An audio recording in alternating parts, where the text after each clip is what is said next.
Yeni bir günün başlanğıcından hər birinizi salamlayırıq. Sabahınız xeyir olsun dəyərli izləyicilər. Xoş gördük sizləri. NTV Səhər yeni öz işinə başladı. Hər zaman olduğu kimi saatlar 8:30'u göstərirsə bizim efirimiz artıq demək olar ki sizin evlərinizin qonağı da bugün də kimlənəm? Əlbəttə ki çox dəyərli həmkarım Yaqub Hüseynlə. Səni və bütün tamaşaçılarımızı salamlayıram. Sabahınız Təşəkkür edirəm. xeyirli, gününüz uğurlu keçsin deyirik hər birinizə dəyərli tamaşaçılar. Bugün də NTV Səhər komandası məhsuldar çalışıb. Həm də məhsullar çalışacağıq. Çünki sizin üçün aktual məlumatları, xəbərləri bölüşəcəyik. Eyni zamanda əməkdaşlarımız maraqlı sujetlər hazırlayıb ki, birazdan anonsları təqdim edəndə biləcəksiniz.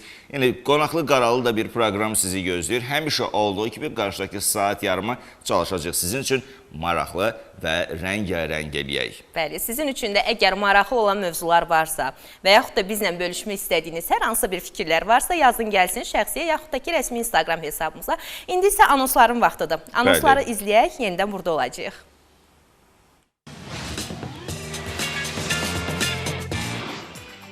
NTV Səhərdə az sonra Batabat yaylağının qoynunda yerləşən sirli Fərhad evi haqqında maraqlı faktları təqdim edəcəyik. Yay tətili uşaqlar üçün istirahət vaxtıdır. Bəs yay aylarında uşaqlar kitab oxumağa üstünlük verirlərmi? Sənədsiz evlər sakinlər üçün hansı problemləri yaradır? Bu vəziyyətin hüquqi və praktik tərəflərini araşdıracağıq. Naxçıvan Dövlət Universitetində yeni ixtisas üzrə mütəxəssis hazırlığına start verilir. Bu yeniliyin məqsədi və gələcək imkanları barədə sujetimiz var. Uşaqların erkən yaşları onların gələcək inkişafında həlledici rol oynayır. Erkən yaş dövrünün əhəmiyyəti və valideynlərin diqqət etməli olduğu məqamları izləyəcəksiniz. Bütün bunlar və daha çoxunu izləmək üçün NTV Səhərdə qalın.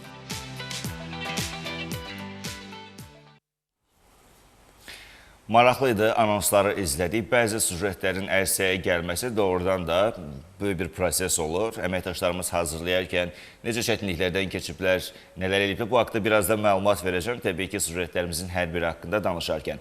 Amma əlbəttə günə başlayarkən birinci havaya baxırıq. Görək hava necə olacaq. Günümüzü buna uyğunlaşdırırıq bəzən. Gəlin görək, bəs bugün bizi nə gözləyir müxtəlif respublikamızda hansı hava şəraiti hökm sürəcək, onu sizə Fəridə təqdim edəcək.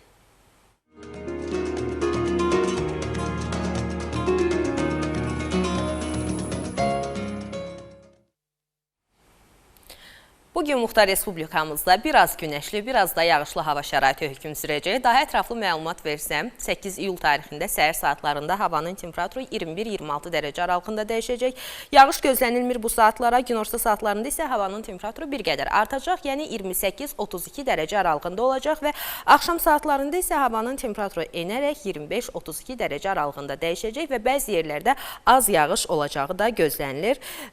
Və digər məlumatım da var ki, axşam saatlarında isə bir qədər güclü şimal küləyi hiss olunacaq. Elə küləkdən danışmışkən, dünən də axşam saatlarında güclü külək hiss etdik. Sərin hava var idi. Bəli, hava çox yaxşıdır. Biz ötən gün axşam saatlarında Culfadaydıq.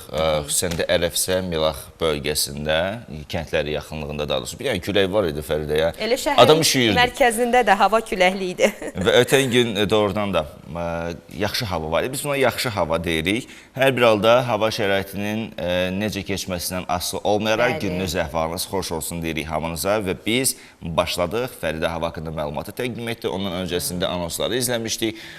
Anonslardan bəhs edəndə dedim, bəzi sujetlərin ərsəyə gəlməsində bizim əməkdaşlarımız çox əziyyətlər çəkirlər. Uzaq məsafələr qət edirlər. Məsələn, təqdim edəcəyimiz sujetlərdən biri Fərhad evi ilə bağlıdır. Bəsdir, biz WhatsApp qrupunda yazışmaları görmüşük. Yəni, necə çətinliklərlə ərsəyə gətiriblər. Təbii ki, necə bir sujet alınıb, onu izləyəndə biləcəksiniz. Amma bugün üçün seçdiyimiz xəbərlər var, məlumatlar var, informasiyalar var, hansı ki, onları sizlə bölüşəcəm. Sırf ötən gün baş vermiş bir sıra məqamlara nəzər salmaq istəyirəm. Dünya gündəmi olduqca rəngarəng idi. Türkiyədə NATO zirvəsi, eyni zamanda yaxın şərqdə yenidən alovlanan münaqişələr, dünya çempionatı və bir sıra ölkələrdə təbii fəlakətlər, bu fəlakətlərin qurbanlarının sayının olması.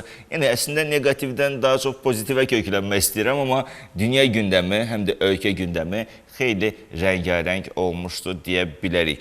Və ilk məlumatı da mən səsləndirmək istəyirəm sənin icazənlə. Demək, ölkə başçısı cənab İlham Əliyev ötən ilki dövlət büdcəsini təsdiq edib və ötən il büdcənin gəlirləri 39 milyard 184 milyon manat təşkil edib ki, bu da əvvəlki ilə müqayisədə 5,4%, yəni proqnozdan isə 2,2% çoxdur. Büdcənin xərcləri isə 38 milyard 604,6 milyon manat olub ki, bu da illik müqayisədə 2,4% çox.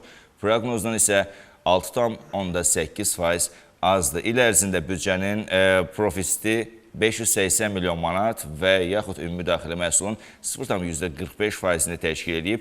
Profitin yaranmasına səbəb büdcəyə daxil olmaları üzrə proqnozun artıqlaması ilə təmin edilməsi, eləcə də büdcə təşkilatlarının öz xərclərini proqnozdan 2 milyard 803 milyon manat az icra etməsi ilə bağlı olub.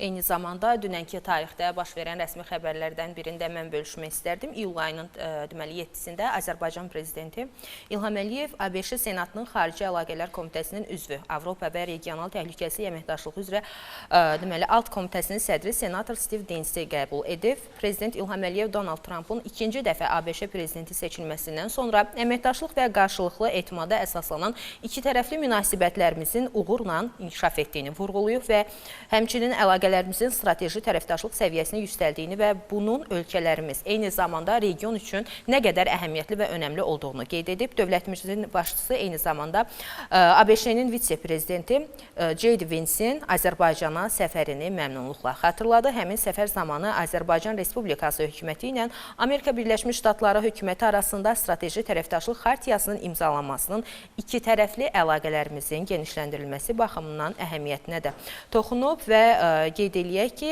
Steve Dainsin ölkəmizə son səfərindən sonra tarixi hadisələrin baş verdiyini qeyd eləyən ölkə başçısı Azərbaycan-ABŞ əlaqələrinin inkişafı istiqamətində göstərdiyi səylərə görə qonağa təşəkkürünü bildirib və deməli senator Steve Dains də öz növbəsində son dövrlərdə ölkələrimiz arasında münasibətlərin uğurla inkişaf etdiyini vurğulayıb və Azərbaycan prezidentinin ötən ilin avqustunda Vaşinqtona səfərinin əlamətdar hadisə olduğunu da vurğulayıb və bununla yanaşı prezident İlham Əliyevin rəhbərliyi ilə Azərbaycanın geosiyasi səviyyədə mühüm rolunu da qeyd edib. Təbii ki, bu mövzu ilə bağlı bizim qonağımız da olacaq ki, geniş şəkildə müzakirə eləyəcəyik. İrəliləyən dəqiqələrdə bu mövzunu Fəridə demişkən geniş şəkildə müzakirə eləyəcəyik. Bir digər xəbər belə də Azərbaycan Metrik Konvensiyasına qoşulub. Metrik Konvensiyası nədir?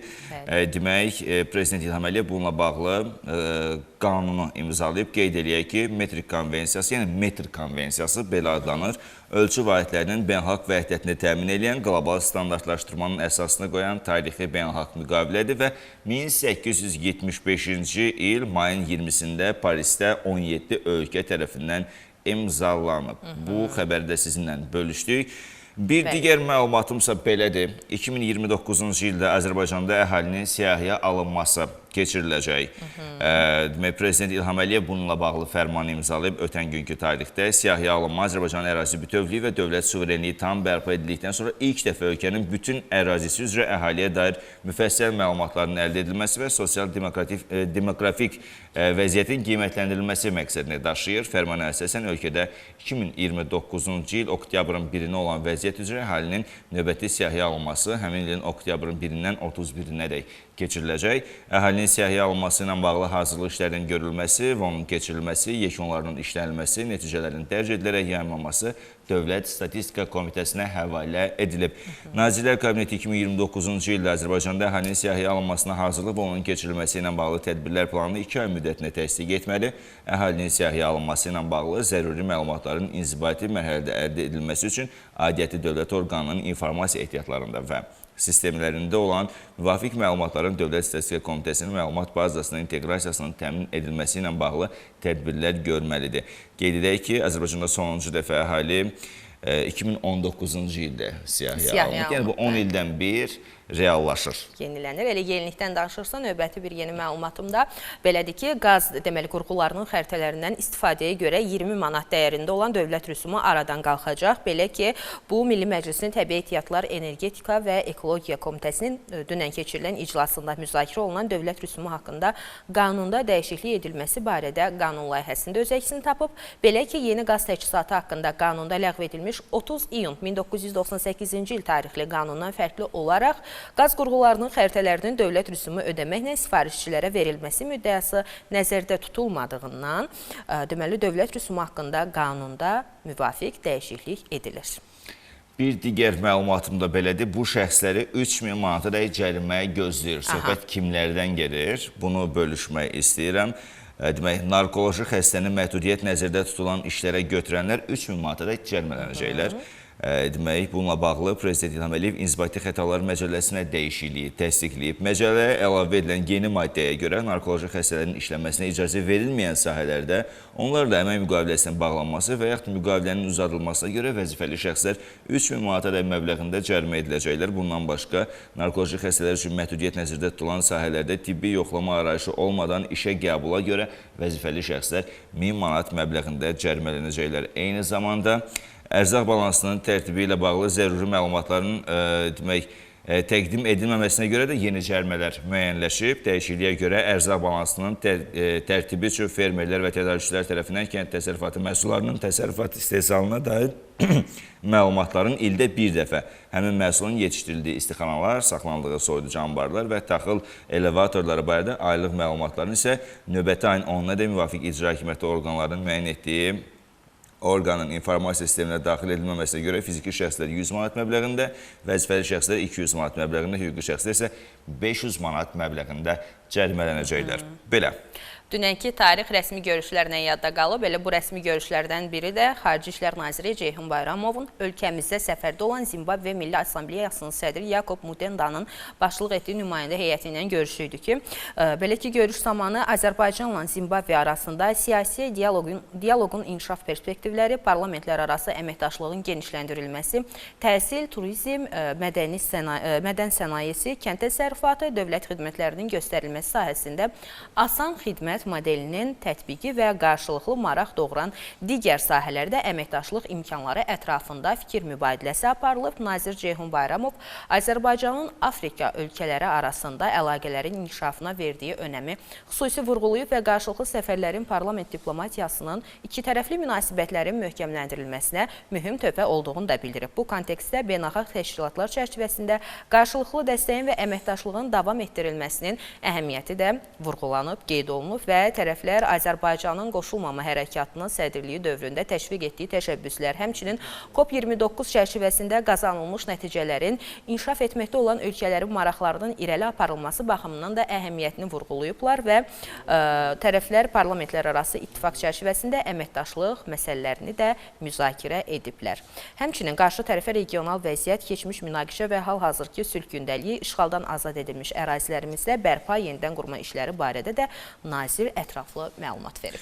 Bax, sülh gündəliyindən bəhs edirsən, eyni zamanda hal-hazırda bərpa və yenidən qurma işləri həyata keçirilən Qarabağdan bəhs ediriksə, son proqramlarımızda, ümumiyyətlə bu bir neçə il ərzində proqramlarımızda ən çox təqdim edədiyimiz məlumat da bunlardan ibarət olur ki, filan kəndə köç başladı, filan kəndə əhalinin müəyyən bir hissəsi köçürüldü və bugün səhəri də sevindirici bir xəbərlə açmışıq. Demək, Şuşa və Xocavəndə növbəti köç karvanı yola salınıb. Bundan bağlı məlumatı diqqətinizə çatdırmaq istəyirəm. Prezident İlham Əliyevin tapşırığına uyğun olaraq işğaldan azad edilmiş ərazilərə böyük qayıdış davam edir. Şuşa rayonunun Kiçik Qala dərəsi, Xocavənd rayonunun Quzey Xırman və Güney Xırman kəndlərinə köç edənlər Respublikanın müxtəlif yerlərində, əsasən yataqxanalarda, sanatoriya və inzibati binalarda məskunlaşmış ailələrdir. Demək, bu mərhələdə Quzey Xırman kəndinə 21 ailə, 87 nəfər, Güney Xırman kəndinə 18 ailə, 72 nəfər, Kiçik Qala dərəsinə isə 15 ailə, 51 nəfər köçürülüb. Doğma yurda qayıdan sakinlər hər tərəfli dövlət qayğısına görə təşəkkürlərini bildiriblər. Gözəl xəbər idi səhər-səhər. Doğrudan da, yəni hər səhər efirimiz vasitəsilə bu tip xəbərləri paylaşmaq bizim üçün də sevindiricidir.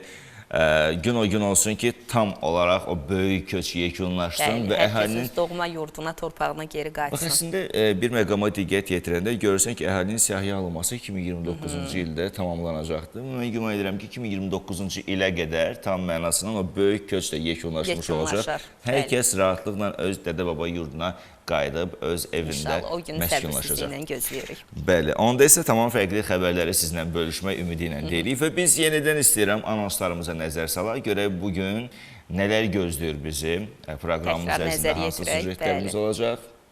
Daha sonra yenidən buradayıq, məlumatlarımız var.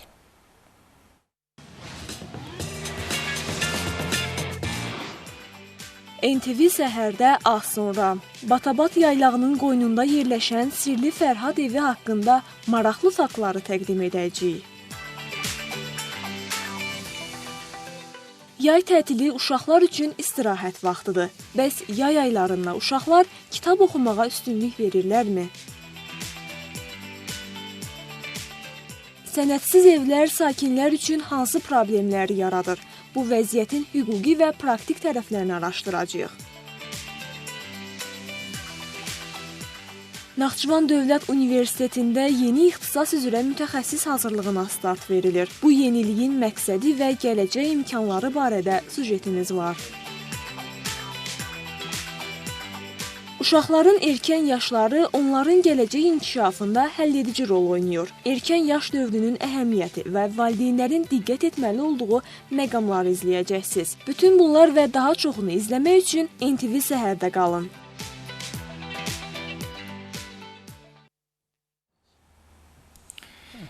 Efirdəyik və anonsları izlədik, dəyərli tamaşaçılarımız. Bir məlumat var, elə onu indidən diqqətinizə çatdırım. Demək, Naxçıvanın bəzi hissələrində su olmayacaq. Efirimizi izləyərək hansı hissələrdə su yoxdur, bununla bağlı hazır tədarik işlərdə görə bilərsiniz.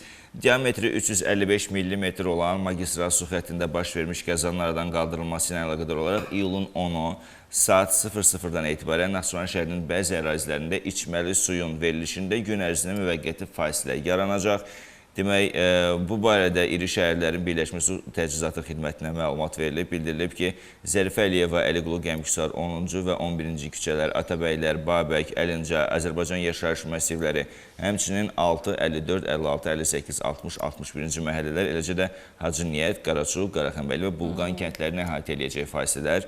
Məlumata görə qəza bərpa işləri başa çatdırıldıqdan sonra ərazilərin su təchizatı əvvəlki rejimində bərpa olunacaq. Qurum sakinlərdən yaranan narahatlığa görə anlayış göstərmələrini xahiş edib. Sözü gedən həmin ərazilərdə davamlı olaraq qəza işləri reallaşır. Qaraxanbəyli olsun, Qaraçıq olsun, Bulqan olsun. Son zamanlarda bəli, tez-tez rastlaşırıq. Ümumiyyətlə, bir sıra ərazilərdə boruların yenilənmə işləri də həyata keçirilir. Bunu da nəzərə almaq lazımdır. Ümid edirəm, qısa zamanda Muxtar Respublikası bütün bu problemlər aradan qaldırırlar. Çünki hər dəfəsində biz elan edirik, həm işıqla bağlı, həm qaz təchizatında yaranan bəzi problemlər ola bilər, su təchizatında yaranan problemlər ola bilər. Yaxşı tərəf orasıdır ki, ən azından öncədən xəbərdarlıq edirlər. Təbii ki, məlumatlı olurlar. Sosial şəbəkələrdə də bu haqda informasiyalar var. Ona görə də diqqətli olmaqda fayda var. İyulun 10-u hər bir halda evdə alternativ su saxlayın. Yəni, gözləməyin birdən su kəsilər, gün içində də su olmaz, çətin şəraitlə qarşılaşırsınız. Bu arada, elə havalardır ki, hal-hazırda susuz heç nə mümkün deyil. Yaşamaq olmur. Və bir evdə də su olmadsa, olsun, istər soyuq olsun, susuz yaşamaq, dayanmaq olmur bir sözlə. Elə biz də sudan danışırıq, əlbəttə susuz yaşamaq olmur deyirik, su həyatdır deyirik. Biz də hər səhər o gözəl sulardan istifadə edirik. Hansı sulardan danışırıq? Bizim sponsorlarımız olan Siraf və Badamlıdan danışırıq. Doğrudan da bu sular həm süfrələrimizin bəzəyidir, həm şəfa mənbəyidir, həm də yayın bu isti günlərində bizi ən çox sərinlədən vasitələrdir. Dadımıza çatan o mineral sulardır. Naxçıvanın brendidir və təşəkkürümüzü bildiririk sponsorlarımıza. Biz isə məlumatlarımızla proqramımıza davam edirik. Bizə yeni qoşulan kim varsa hər birinizi salamlayırıq. Fərqi yoxdur hardan izləyirsiniz. Bu işdən də ola bilər, evdən də ola bilər. Rahat əyləşin. Bizi izləmədə qalın, çünki elə bizim də maraqlı mövzularımız olacaq ki, sizinlə bölüşəcəyik. Fikirləriniz də varsa, təbii ki, təkrar qeyd edeyim, yazıb bizimlə bölüşə bilərsiniz. Belə, əslində idman xəbərlərinə mən keçid eləmək istəyirəm. Daha doğrusu bir neçə idman məlumatım var, bunu sizinlə bölüşüm. Dünya çempionatında 4-1 finala vəsiqə qazanan növbəti heyət açıqlandı. Bu İsveçrə millisidir. Amerika, Birləşmiş Ştatları, Kanada və Meksikanın birgə ev sahibliyi etdiyi futbol üzrə dünya çempionatının 8-1 final mərhələsinin daha bir oyunu keçirilib. İsveçrə millisi Kolumbiya ilə üz-üzə gəlib. BC Plus stadionunda keçirilən 8-1 final maçının əsas və əlavə vaxtında qələbə qazanan olmayıb. Penaltilər seriyasında isə daha dəqiq oynayan İsveçrə finala yüksəlib. Komandanın bu raunddakı rəqibi Argentina seçməsi olacaq. Qeyd eləyək ki, daha əvvəl Mərakeş, Fransa, İngiltərə, Norveç, İspaniya, Belçika və Argentina milli komandaları 4-1 finala vəsiqə qazanıblar. Mundiala isə bildiğiniz kimi iyulun 19-unda yekun vurulacaq. Favorit komandalarımız var idi. Əksəriyyəti məğlub oldular. Amma hələ də yoluna inamla davam edən bir sıra komandalar var ki, onların çempion olma şansları daha çoxdur. Belə, əslində bir digər məlumatım da ondan ibarət olacaq. Çempionlar Liqasının təsnifat mərhələsində Sabah klubu demək TNC komandası ilə qarşılaşıb. Ötən gündən etibarən artıq yarışlar bu istiqamətdə də start götürüb. Demək, Valdas Damruskasın başçılıq etdiyi, baş məşqçisi olduğu kollektiv turnirin birinci təsnifat mərhələsinin ilk oyununda OSN TNC komandasını qəbul edib. Masazırdakı qarşılaşmada Azərbaycan təmsilçisinin qələbəsi baş tutub. 66-cı dəqiqədə Velko Simic, 84-cü dəqiqədə isə Kahim Paris fərqlənib. Xatırladaq ki, tərəflər arasında cavab görüşü iyulun 14-də OS-də keçiriləcək. Sabah komandasına böyük ümidlərim var mənim. İllərdir çempionatımızda bir Qarabağın hegemonluğu var idi, güclülüyü var idi. Amma bu ölkə çempionlar oldular və güman edirəm ki, Çempionlar Liqasında da çox yaxşı mübarizə aparacaqlar. Ən azından birinci təsnifat mərhələsinin ilk oyununda 2-0 hesablı inamlı qələbə bunu deməyə əsas verir. Ümid edirəm, OS-dəki oyunda da Sabah komandası yaxşı nəticələr göstərə biləcək. Hər halda ümid edək. Bəli. Və gəldik, çatdıq çox maraqlı bir xəbərimizə. Demək olar ki, son vaxtlar sosial şəbəkələrdə viral olan, trend olan arıqlama məhsulları var ki, satışı da real olaraq həyata keçirilir və qiymətdə çox aşağı qoyulur. Və arıqlama məqsədi ilə satılır. Təbii ki, istər çay olsun, istər dərman vasitələri olsun, istər kapsul formasında olsun ki, satışı reallaşır və bununla bağlı ciddi qanun pozuntuları müəyyən edilib ki, bunu da təbii ki, Qida Təhlükəsizliyi Agentliyi tərəfindən aparılan monitorinqlər zamanı biliblər. Belə ki, Azərbaycan Qida Təhlükəsizliyi Agentliyinin İnformasiya Təminatı və İnnovativ Həllər Şöbəsindən məlumat verilib, bildirilib ki, monitorinqlər çərçivəsində, yəni bir sıra əslində adları çəkilib, o dərman vasitələri, mən adlarını burada sadalamaq istəmirəm. Yəni Instagram sosial şəbəkə hesablarında əldə edilən məhsul nümunələridir ki, onlar laborator müayinələrə cəlb olunub və nəticələrə əsasən, yəni həmin o dərman vasitələrində məhsullarda, deməli qida məhsullarında istifadəsinə yol verilməyən insan sağlamlığı üçün təhlükəli sibutramin maddəsi aşkarlanıb və vurğulanıb ki, bu maddə ürək-damar sistemi xəstəlikləri, infarkt və insult riskini artırır. Eyni zamanda ciddi psixi pozuntulara daha doğrusu səbəb olur və bu sibutraminin qida məhsullarının eləcə də dərman vasitələrinin tərkibində istifadəsi Azərbaycanda qadağandır. Araşdırmalar zamanı müəyyən edilib ki, sözü gedən məhsullar ölkəyə şəxsi istifadə məqsədi ilə gətirilsə də, sonradan sosial şəbəkələr üzərindən qanunsuz satışa çıxarılıb. Bu məhsulların ölkəmizdə idxalına qadağa qoyulması ilə bağlı istehsalçı ölkənin səlahiyyətli qurumlarına da rəsmi müraciət ünvanlanıb. Faktlarla bağlı qanunvericiliyə uyğun müvafiq tədbirlər görülməsi üçün aidiyyatı qurumlara, o cümlədən hüquq mühafizə orqanlarına məktublar da göndərilib. Bax belə. Aşkarlanan, deməli bu maddənin hansı məhsullarda aşkarlanıb, əslində bunlar ətraflı məlumat verib, mən sadəcə adlarını çəkmədim. Əgər sizin də, necə deyirlər, arıqlamaq kimi bir niyyətiniz varsa, bu yol təbii ki, real seçim deyil. Ətraflı vurğuladım, hansı zərərləri görə bilərsiniz və təbii olaraq hüquqi tərəfi də var ki, bunu satan insan da nə qədər cərimə ödəyə bilər eyni zamanda. Yəni, məsələ cərimədən getmir burada. Məsələ sizin səhhətinizdən gedir, sağlığınızdan gedir. Bilirsən, bəzən mən nəyə heyrətlənirəm? Aidə sosial şəbəkədə heç tanımadığı bir səhifədən sadəcə çay sifariş edir ki, bu məni arıqladacaq. Yəni, istənilən halda bunun digər alternativləri də var, məqamlar da var. Amma həkim məsləhəti olmadan qəbul edilən hər hansı bir qida sonradan sizin səhhətiniz üçün ciddi fəsadlar törədə bilər. Yəni, hər bir halda buna diqqət yetirməkdə fayda var deyə düşünürəm. Bir digər məlumatımız belədir. Təhsil müəssisələrində geyim tələbləri təsdiqləndi. Yadınızdadırsa biz bunu bir dəfə müzakirə eləmişdik. Milli Məclis bizdən daha çox müzakirə edib, onu deyim. Milli Məclis Dövlət Ümumi Təhsil müəssisələrində müəyyən edilmiş geyim tələblərinə riayət olunmasının hüquqi müstəvidə təsbitini son oxunuşda qəbul edib.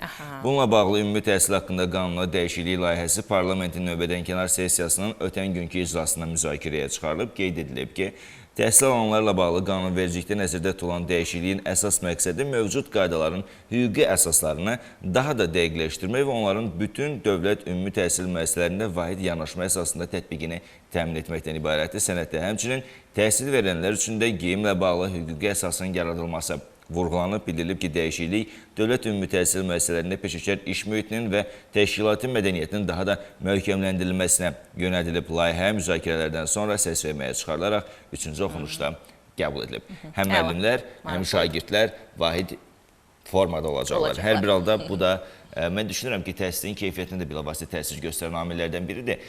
Çünki vahid geyim sadəcə diqqətləri dərsə yönəldə bilər. Yəni, insanlar artıq fikirləşməyəcəklər ki, bugün nə geyinim, bugün nə geyinim, bugün nə geyinim. Yəni, bu xüsusən də müəllimlərlə bağlıdır. Bağlıdır və şagirdlərdən danışırıq. Artıq yay aylarının, bəli, isti və qızğın demək olar ki, tətilin qızğın vaxtlarıdır ki, bu ərəfələrdə də xüsusilə şagirdlər istirahət edirlər. Əlbəttə, istirahət onların da haqqıdır, hüququdur, amma görəsən bu istirahət vaxtlarında kitablara vaxt ayırırlar, mütaliə edirlər, yoxsa elə o rəqəmsal dünyaya, telefona bəxş edirlər o boş zamanlarını.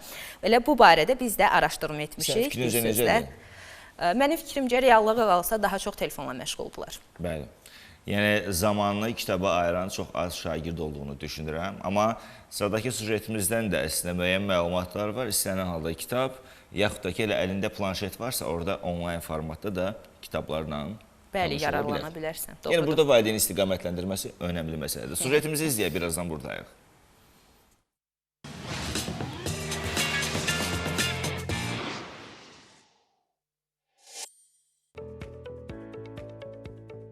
Uşaqlar yay tətilini istirahət üçün fürsət hesab etsələr də, bu dövr yeni biliklər qazanmaq üçün də əlverişlidir. Bəziləri bu dövrü səyahət və oyunlarla keçirirsə, digərləri kitabxanalara üst tutaraq mütaliəni davam etdirirlər. Əsrlərdən bəri yaranıb inkişaf edərək bəşəriyyətin söz sənətinə incilər bəxş etmiş Azərbaycan ədəbiyyatı, eləcə də dünya ədəbiyyatının humanizm ruhlu seçmə nümunələri olan mütaliə hər bir şəxs üçün əsl həyat məktəbidir. Kitabxanaya müxtəlif yaş qruplarından ibarət oxucular müraciət edir və bu kitabxana əməkdaşları da onların hansı neçə yaş qrupuna aid olduğunu öyrəndikdən sonra onların yaş qruplarına uyğun kitablar təqdim edirlər. Yay tətilini səmərəli keçirmək istəyən məktəblilər burada yaşlarına və maraq dairələrinə uyğun kitablar seçərək mütaliə edirlər. Kitabxana fondunun zənginliyi isə oxucuların seçim imkanlarını daha da artırır. Fondda Azərbaycan, Rus, İngilis və digər dillərdə ədəbiyyat nümunələri uşaqlar tərəfindən maraqla oxunur. Mən tez-tez kitabxanaya gəlirəm. Mən kitabxanada Rusca və Azərbaycanca kitabları götürməyi çox sevirəm. Həm də yatmamışdan əvvəl mən həmişə 1-2 səhifə kitab oxumağı çox sevirəm. Bu telefona baxmaqdan daha da yaxşıdır. Mən yay tətilində bir çox maraqlı kitablar oxumuşam. Bunlarla mən elə bir özümü nağıllar aləmində hiss edirəm. Məncə kitab telefondan daha yaxşıdır. Maraqlı kitablar oxumaq daha önəmlidir. Yay tətili başlayanda kitabxanaya tez-tez gəlməyi xoşlayıram və burada çoxlu kitablardan bilik öyrənirəm və çox maraqlı gəlir. Mütəxəssislərin fikrincə yay aylarında mütaliə etmək uşaqların oxu bacarıqlarının zəifləməsinin qarşısını almaqdan yanaşı söz ehtiyatını zənginləşdirir və onları yeni dərs ilinə hazırlayır. Kitab oxumaq həmçinin uşaqların dünya görüşünü də genişləndirir. Uşaq kitabxanası olaraq yay tətilinin səmərəli təşkili məqsədi ilə oxucuları kitabxanaya cəlb etmək üçün binaların ətrafında əhalinin sıx toplaşdığı yerlərdə kitab sərgiləri yaradılıb və kitabxana xidməti göstərilib və həmçinin yay tətili zamanı yayın sehirli səhifələri adı altında master klasslar keçirilir. Bu master klasslar da uşaqların kitabxanaya olan sevgisini artırmaq, kitaba və kitabxanaya olan bağlılığını artırmaqdan ibarətdir. Uşaq kitabxanası xalqımızın gələcəyi olan uşaqların təlim-tərbiyəsində, inkişafında xüsusi rol oynayan mühüm mədəniyyət mərkəzinə çevrilmişdir. Yay tətili başa çatdıqdan sonra şagirdlər məktəbə yalnız dincəlmiş deyil, həm də yeni biliklər və zəngin təəssüratlarla qayıdırlar. Bu yolda kitablar onların ən etibarlı və sadiq dostu kimi qalmağa davam edir.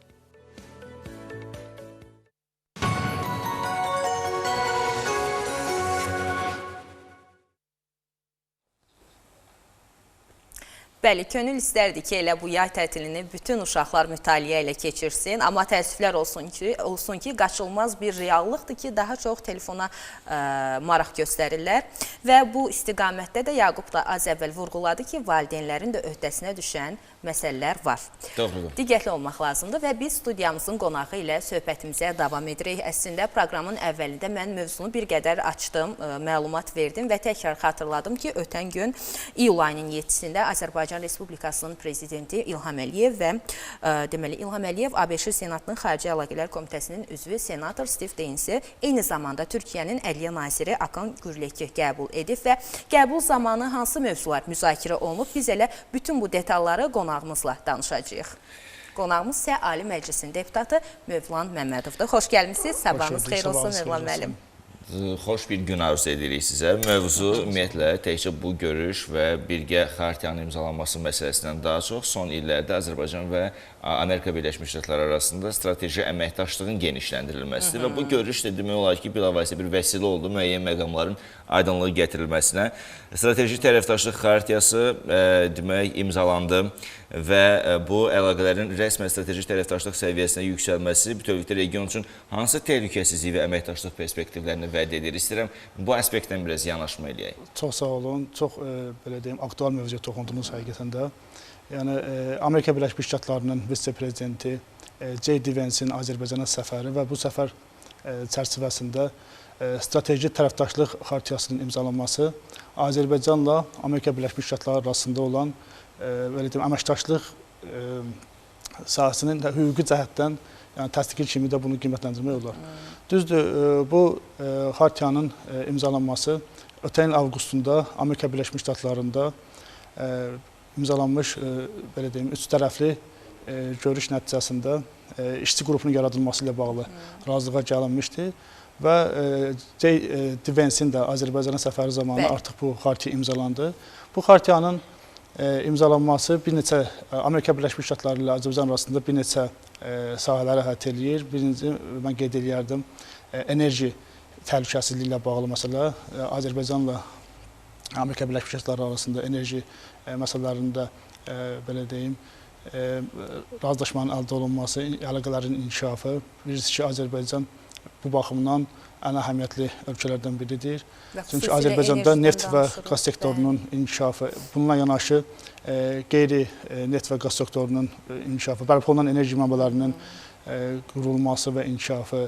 Çünki Azərbaycan həm də bərpa olunan enerji, yaşıl enerji sahəsində də münbit, belə deyim, potensiala malik olan ölkələrdən biridir. Bəli. Eyni zamanda bu xartiya çərçivəsində təhlükəsizlik sahəsində əməkdaşlığın genişləndirilməsi, iqtisadiyyat sahəsində, hansı ki, Amerika Birləşmiş Ştatları ilə Azərbaycan arasında birgə investisiyaların qoyulması ilə bağlı razılığın əldə olunması, təhlükəsizlik sahəsində, müdafiə sahəsində, yəni bir çox sahələri əhatə edən məsələlər barəsində əməkdaşlığın genişləndirilməsi nəzərdə tutan bir sənəddir. Yəni bu xartiya Amerika Birləşmiş Ştatları ilə Azərbaycan arasında indiyə qədər görünməmiş əlaqələrin ən yüksək formada inkişafını təsdiq edən bir sənəddir, mən qeyd edərdim. Yəni. Və biz artıq bilirik ki, prezidentimiz də hər zaman bunu vurğuluyur. Yəni, həmin o görüşdə də diqqət çəkən məqamlardan biri də buydu ki, prezidentin orada çıxışında maraqlı bir fikir vardı. O qeyd etdi ki, ABŞ-də deməli Donald Trump yenidən prezident seçiləndən sonra ümumiyyətlə Azərbaycanla ABŞ əlaqələri, əməkdaşlıqlar, münasibətlər daha da pik həddə gəldi çatdı və xüsusilə də Azərbaycan-Ermənistan sülh gündəliyi daha da irəli getdi və bir sıra münasibətlərin bərpa olunmasına xidmət göstərdi. Bunu necə xarakterizə edirsiniz? Düzgün vurğuladınız. Bildiyimiz kimi, yəni Amerika Birləşmiş Ştatlarının prezidenti Donald Trumpın yəni ikinci dəfə seçilməsi Azərbaycanla ABŞ arasında münasibətləri həqiqətən də pik səviyyə çatdı. Əvvəlki soyuq münasibətlər geridə qoydu, yəni bu münasibətlər və xüsusən də qeyd eləmək lazımdır ki, ötən il avqustunda Amerika Birləşmiş Ştatlarında Donald Trumpın şahidliyi və ev sahibliyi ilə Azərbaycan və Ermənistan arasında sülh sazişinin mətni paraflandı. Təbii ki, bu sülh gündəliyinin irəli aparılmasında ən mühüm təşəbbüslərdən biri idi. Yəni bu düzdür, sülh məsələsi hələ ki tam yekunlaşmayıb nə mənada. Çünki Azərbaycanın bununla bağlı tələbləri var, hansı ki Ermənistanın konstitusiyasında dəyişiklik edilməsi ilə bağlı. Yəni amma bu məsələyə yanaşdıqda Amerika Birləşmiş Ştatlarının bu Donald Trumpın bu işdə xüsusi rolu olubdur. Yəni sülh gündəliyinin irəli aparılmasında və bunun da əsas belə deyim bu yanaşmalar onu göstərir ki, Amerika Birləşmiş Ştatlarının Trump administrasiyası hazırda regionda, Cənubi Qafqazda belə deyim sülhün qurulmasında, sabitliyin təmin olunmasında maraqlıdır. Uzun müddətli sabitliyin təmin olunmasında maraqlıdır və eyni zamanda regionda iqtisadi sabitliyin, enerji təhlükəsizliyi kimi məsələlərin, xüsusən də həmin Vaşinqtonda keçirilən görüş zamanı TRIP layihəsinin irəli sürülməsi, Trump marşrutunun layihəsinin irəli sürülməsi təbii ki, Azərbaycan üçün çox önəmli bir tarixi əlamətdar bir hadisədir.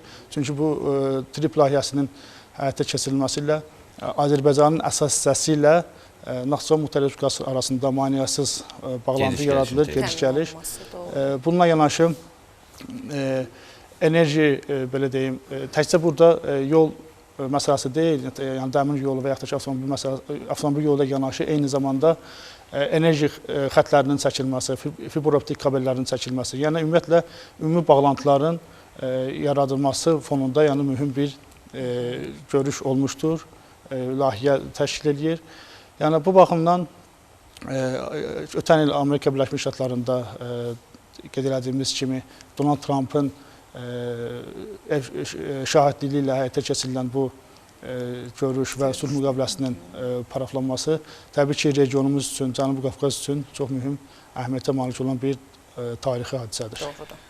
Amerika Birləşmiş Ştatlarına baxanda dünyada söz sahibliyi ilə seçilən bir ölkə kimi xarakterizə olunur və əvvəlki illərdə hətta bir sıra hallarda biz Amerika senatlarının Azərbaycan əleyhinə müxtəlif bəyanatlarının şahidi olurduq və son illərdə isə bu tamam fərqli bir ab-havaya keçid edib, senatlar Azərbaycana gəlirlər, hətta onlar tərəfdaşlıq əlaqələrinin qurulması baxımından mühüm sənədlərlə tanış olurlar, imzalanır və müxtəlif ştatlarla Azərbaycanın birbaşa əlaqələri təmin olunur. Yəni bütün bunlar həm də onu deməyə əsas verir ki, Azərbaycanın xarici siyasəti son illərdə daha böyük bir təkmil səviyyəyə gəlib və Amerika Birləşmiş Ştatlarında xüsusən də biraz bundan qabaq söhbətini etdiyimiz Donald Trumpın ikinci dəfə seçilməsi artıq yeni əlaqələrin tamam fərqli formatda həyata keçirilməsinə şərait yaradır. Burada həm də Azərbaycanın bir stabil mövqeyindən danışa bilərikmi biz? Çünki dünyada bir sıra ərazilərdə Amerika Birləşmiş Ştatlarının digər ölkələr arasında, bizim hətta qonşu ölkələr arasında müxtəlif münaqişələr də var. Hal-hazırda davam edən qaynarlığı ilə seçilən münaqişələr və Azərbaycan yenə də öz mövqeyindədir və hər zaman olduğu kimi xarici siyasət yenə də ön planda ən möhtəşəm səviyyədə davam etdirilir. Təbii ki, cənab Prezident İlham Əliyevin həyata keçirdiyi çoxşaxəli və praqmatik siyasi kurs və belə deyim, regionda sülh gündəliyi ilə təşəbbüslər həyata keçirilməsi, iqtisadi və regional bağlantıların inkişafı üçün, kommunikasiyaların açılması istiqamətində həyata keçirilən işlər baxımından, yəni bu işlərə diqqət yetirsək, təbii ki, burada cənab Prezidentin xüsusi rolu var, xüsusi belə deyim, liderlik mövqeyini biz qeyd edə bilərik. Bildiyimiz kimi, Vətən müharibəsində ərazi bütövlüyümüzün bərpa olunması, eyni zamanda dövlət suverenliyimizin tam təmin olunması və müharibədən sonra işğaldan azad olmuş ərazilərimizdə geniş miqyaslı bərpa qurucu işlərinin həyata keçirilməsi. Bununla yanaşı, indi qeyd etdiyimiz kimi, sülh təşəbbüslərinin irəli sürülməsi, regional bağlantılarının inkişafı və digər məsələlər barəsində həyata keçirilən belə deyim, layihələr təbii ki, cənab prezidentin həyata keçirdiyi praqmatik siyasi kursun nəticəsində mümkün olmuşdur və bu baxımdan regionda yəni baş verən bu belə deyim, müsbət hadisələr fonunda təbii ki, Amerika Birləşmiş Ştatlarında mövqeyi xüsusən də Donald Trumpın ikinci dəfə prezident seçimindən sonra dəyişdi. Yəni qeyd etdiyimiz kimi soyuq münasibətlər geridə qaldı və artıq senatorlar səviyyəsində qeyd etdiyimiz kimi Azərbaycan əlaqələrinin inkişafında irəliləyişlər baş verdi. Yəni xüsusən də senator Steve Daines-in Azərbaycana səfəri və Amerika Birləşmiş Ştatları ilə Azərbaycan arasında olan əlaqələrin cənab prezidentlə müzakirəsi. Yəni bu baxımdan bu məsələyə qiymət verdiksə, təbii ki, Amerika Birləşmiş Ştatlarının Azərbaycanda, eyni zamanda regionda sülhün, əməkdaşlığın, daha sonra xüsusən də TRIP layihəsi çərçivəsində bağlantıların, kommunikasiyaların genişlənməsi və gələcəkdə bu layihələrin daha da inkişafı, yəni regionun gələcəkdə iqtisadi cəhətdən və eyni zamanda logika cəhətdən mühüm məşələlərdən biri kimi önə çıxmasına şərait yaradır. Bunu həm də, çox üzr istəyirəm sözünü kəsin, bunu həm də Böyük İpək yolunun bərpası kimi də biz görə bilərik. Çünki elə bir strateji yoldur ki, Naxçıvandan keçməklə birbaşa Azərbaycana bağlantı, ondan sonra Şərqə, Asiyaya açılan bir yol. Təbii ki, Azərbaycan mühüm tranzit qovşağı ölkə kimi, yəni mühüm yer tutur. Həm Mərkəzi Asiyadan qeyd etdiyimiz kimi Avropaya gedən mühüm belə deyim, yolların üzərində, yəni mühüm qovşaq körpü kimi, yəni mühüm strateji tranzit malik ölkə kimi ön plana çıxır. Yəni burada təkcə biraz öncə də dedik, yəni təkcə yollar və yaxud da ki, avtomobil yolları və yaxud da ki, dəmir yolları deyil, eyni zamanda enerji kabellərinin də keçməsi, yəni Avropanın enerji təhlükəsinin təmin edilməsində xüsusi əhəmiyyətə malikdir. Yəni, bir sözlə, yəni böyük layihələrin reallaşacağına zəmin yaradır. Bəli, təbii ki, həyata keçirilən bu işlər, bu layihələr, görülən bu işlər, imzalanan müqavilələr, xartiyalar, yəni təbii ki, regionda böyük işlərin həyata keçirilməsinə zəmin yaradır. Doğrudur. Və senator Steve Daines də özü də görüşdə etiraf etdi ki, bugün Azərbaycanın geosiyasi səviyyədə öz yerini tutması və sülh gündəliyinin sabitliyində əlbəttə ki, Prezident İlham Əliyevin rəhbərliyi, liderliyi xüsusi əhəmiyyət daşıyır. Baxın, elə bir rəsmi nümayəndənin bugün bizim həm siyasi vəziyyətimizi dəyərləndirilməsini, qiymətləndirilməsini siz bir deputat olaraq necə şərh eləyərsiniz? Əlbəttə ki, Prezident İlham Əliyevin rəhbərliyi ilə reallaşan bu siyasətdən danışırıq.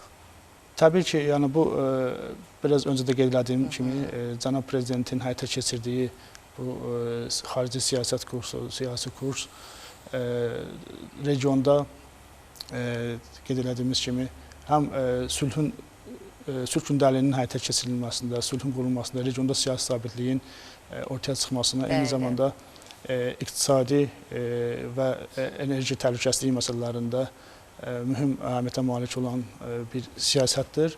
Və təbii ki, bu siyasətin həyata keçirilməsi Amerika Birləşmiş Ştatlarının da maraqlarına uyğundur və bu xüsusən də qeyd edə bilərik, dünyada və xüsusən də yaxın şərqdə baş verən münaqişələr fonunda bu məsələyə nəzər saldıqda Azərbaycanın mövqeyi burada daha qabaq şəkildə daha ön plana çıxır və bu da təbii ki, Amerika Birləşmiş Ştatlarının, yəni Donald Trump administrasiyasının da diqqətini cəlb eləyir. Və mən qeyd edə bilərəm ki, Steve Daines-in də, yəni mən bildiyimə görə Donald Trumpla münasibətləri yaxşıdır. Çünki Donald Trump prezident seçiləndən sonra onu dəstəkləyənlərdən biri də ABŞ senatoru Steve Daines olmuşdu ilk olaraq. Yəni bu baxımdan Steve Daines-in Azərbaycana səfəri, cənab prezidentlə görüşü və bu görüşdə müzakirə olunan məsələlər təbii ki, ABŞ administrasiyası, Donald Trump administrasiyasıyla yanaşı eyni zamanda senatorlar səviyyəsində Azərbaycana olan marağın bir göstəricisi kimi qiymətləndirilə bilər. Yəni əslində burada çox önəmli bir digər faktor ortaya çıxır. Burada münaqişəli bölgə var idi. Azərbaycan suverenliyini bərpa elədi və iki ölkə arasında artıq sülh müqaviləsinə doğru müxtəlif addımlar atıldı. Və hal-hazırda dünyada nəqliyyat kommunikasiya əlaqələri üçün əsas axtarılan məqam təhlükəsiz bir yolun mövcudluğudur. Yəni burada heç bir təhlükənin olmadığı və heç bir münaqişənin olmadığı bir yolun olmasıdır. Çünki biz nəzərə alsaq ki, Azərbaycan elə bir strateji mövqedə yerləşir ki, həm şimalda, həm cənubda hal-hazırda münaqişəli məqamlar var. Yalnız təhlükəsiz yol bu istiqamətdə. Ona görə də sürətlənmə işləri sizcə həyata keçirilirmi? Bu bilavasitə həmin yolun trip layihəsinin daha tez icrasına zəmin yaradacaqmı?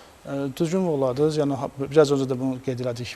Biz yaxın şərqdə gedən münaqişələr və yaxud da ki, dünyanın digər bölgələrində gedən qarşıdurmalara, münaqişələrə diqqət yetirdikdə görərik ki, həqiqətən də burada orta dəhlizin rolu daha da artır. Yəni nəzərə alsaq ki, trip layihəsi reallaşsa, yəni burada xüsusən də enerji təhlükəsizliyi məsələsi ön plana çıxır. Çünki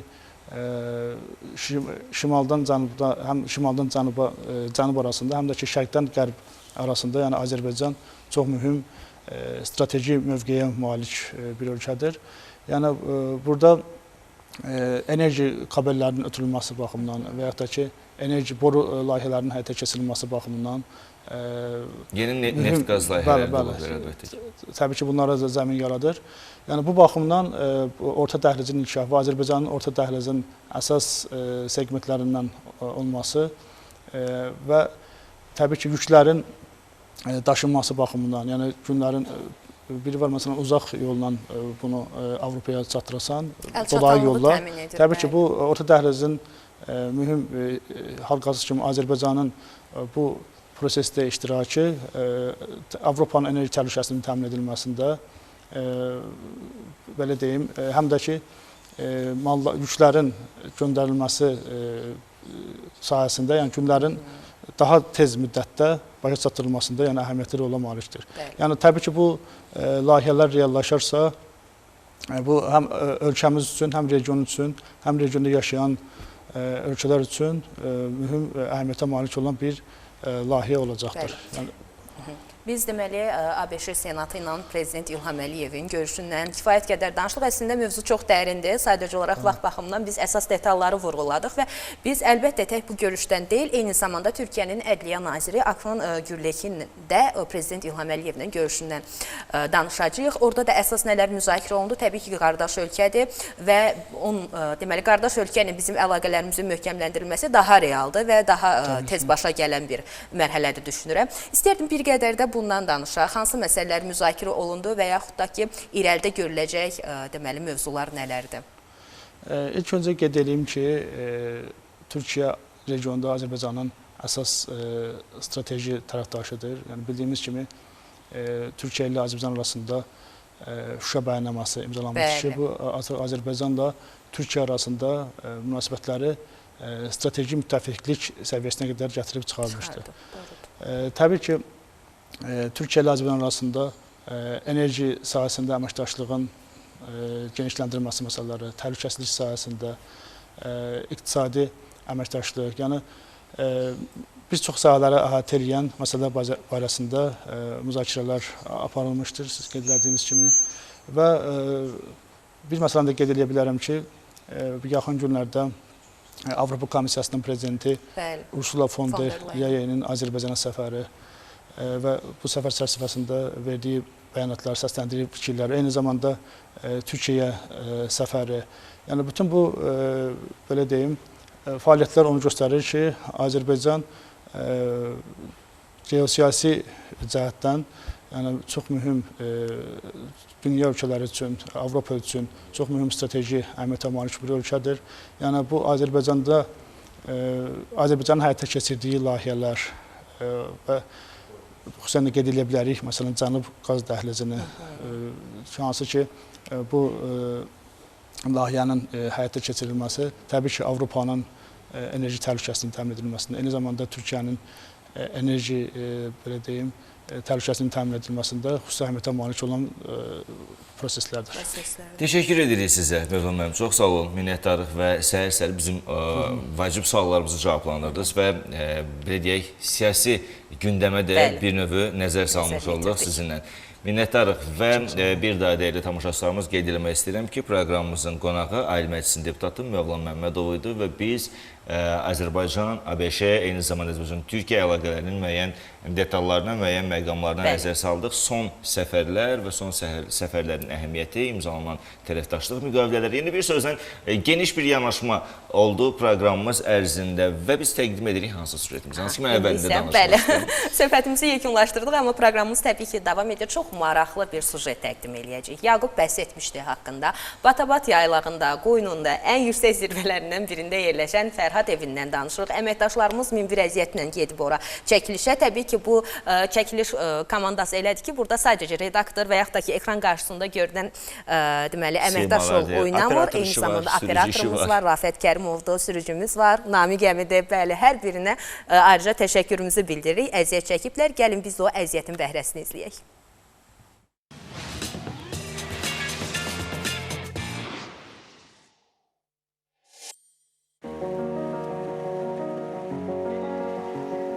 Şahbuzun yamaclarında təbiət sanki özünün ən rəngarəng tablosunu yaradıb. Amma bu gözəlliyin içində bir yer var ki, ona çatmaq üçün cığırların yorğunluğunu da qəbul etməlisən. Biz də bugün illərin yaddaşını özündə saxlayan bir sirrə doğru addımladıq.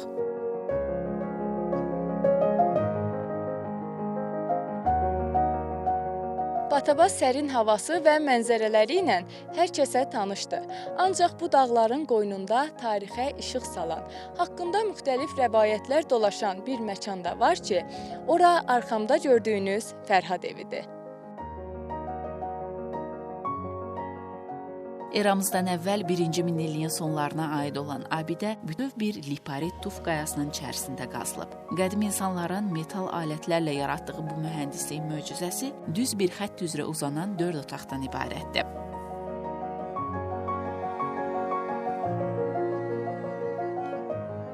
İçərisində yaradılan otaqlar və keçidlər buranın zamanında müəyyən məqsədlər üçün istifadə olunduğunu göstərir. Lakin bu abidənin sirri hələ də tam açılmayıb. Tarixi faktlar göstərir ki, bura qədim İpək yolu üzərində hərəkət edən tacirlər üçün mühüm bir sığınacaq, yəni Ağ Karvansara rolunu oynayıb.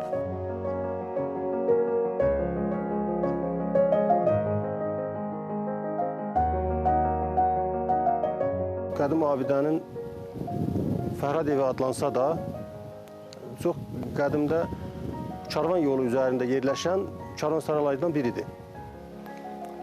Və bunun karvan yolunun üzərində yerləşməsinin əsas əhəmiyyəti ondan ibarət ki, bu ərazilərdə həddən artıq çox qar yağır. Bunun yerdə tikilməsinin də səbəbi ancaq budur. Qardan, çoğundan, yağışdan qorunmaq üçün qədim Qarabağa gedən insanlar bu karvansarada daldalanıblar, gizləniblər. Abidəni daha da cazibədar edən onun girişindəki qayaüstü təsvirlər və xalqın dilindən düşməyən Fərhad və Şirin əfsanəsidir. Rəvayətə görə sevgisi uğruna dağları yaran Fərhad buralara gəlib çıxmış və sevgilisinin şərəfinə bu qayanı çapmışdı. Elmi cəhətdən isə bu tikili eramızın əvvəllərindəki yerli tayfaların mədəniyyətini və memarlıq bacarığını əks etdirir. Bəlkə də bu daş divarlar əsrlərin səsini danışa bilsəydi, bizə çox hekayə söyləyərdi. Bugün isə Batabatın qoynunda susaraq həm tarixi, həm də rəvayətləri qorumağa davam edir.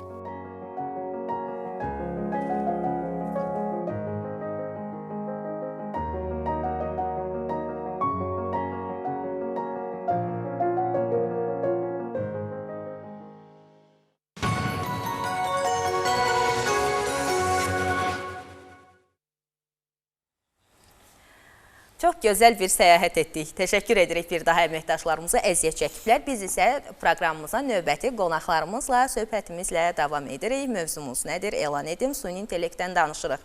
Hansı deməli peşə sahələrinin fəaliyyətini məhdudlaşdırır? Hansı peşə sahələrinə ümumiyyətlə təsir etməyəcək? Bu barədə elə biz mütəxəssisimizlə studiyamızın qonağı ilə davam eləyəcəyik. Qonağımızı təqdim edim sizə. Qonaqlarımız bu arada. Qonaqlarımızı daha doğrusu. Deməli, Naxçıvan Dövlət Universitetinin deməli, Elektronika və İnformasiya Texnologiyaları kafedrasının müəllimi Gültad Zeynalzadə və sözü gedən həmin fakültənin tələbəsi, eyni zamanda prezident təqaüdçüsü Cəmilə Babayevadır. Hər ikinizi xoş gördük, sabahınız xeyir olsun, xoş gəlmisiniz. Hər vaxtınız xeyir, çox sağ Sabahınız olun. xeyir. Günün ən aktual mövzusudur demək olar ki, hər kəs suallarını artıq hansısa bir axtarış platformasında yox, süni intellektlə tapır, yaxud da ki, elə promptlar əsasında elə işlər görürük ki, onu realdan ayırmaq mümkün olmur bəzən, çox çətin olur. Bugün əsas müzakirələr gedir ki, yaxın gələcəkdə süni intellekt, sadə intellektual əməyi əlimizdən alacaq, yəni tamamilə sıradan çıxacaq, fiziki əmək tələb edən sahələr sağ qalacaq. Bir İKT mütəxəssisi kimi bu necə dəyərləndirərsiniz? Ümumiyyətlə, süni intellekt nə qədər hər şeyə inteqrasiya edə bilər?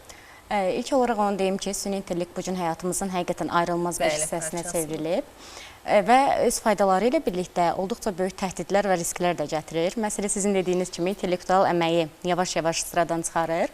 Amma bunu bütün sahələrə şamil etmək düzgün olmaz. Çünki məsələn, daha çox bu standartlara, rutinlərə, yəni standart qaydalara əsaslanmış əməkləri sıradan çıxarır. Məsələn, kargüzarlıq kimi. Artıq kargüzarlıq sənədləşmə, elektron sənədləşmə dövriyyəsi başlayır və elektron sənədlər şəklində həyata keçirildiyinə görə. Sonra məsələn, maliyyədə ilkin mərhələləri artıq yenə süni intellekt vasitəsilə həyata keçirə bilirik. Lakin onu deyim ki, mən bunu fiziki əməyə də şamil etmək istəyərdim.